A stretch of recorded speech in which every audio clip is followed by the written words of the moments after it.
அந்த 41 பேர்ல என் தங்கச்சியும் ஒருத்தி. அவளை என்னால மறக்கவே முடியல.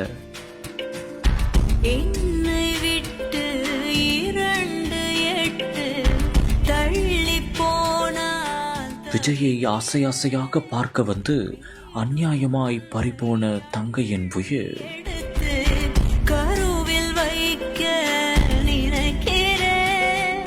தொப்புள் கொடி உறவை மறக்க முடியாமல் பரிதவித்த அண்ணனின் பாசம் இனி காலத்துக்கும் என் கூட தான் என் தங்கச்சி இருப்பா. தங்கையின் நினைவாக அண்ணன் செய்த இதயத்தை தொட்ட செயல்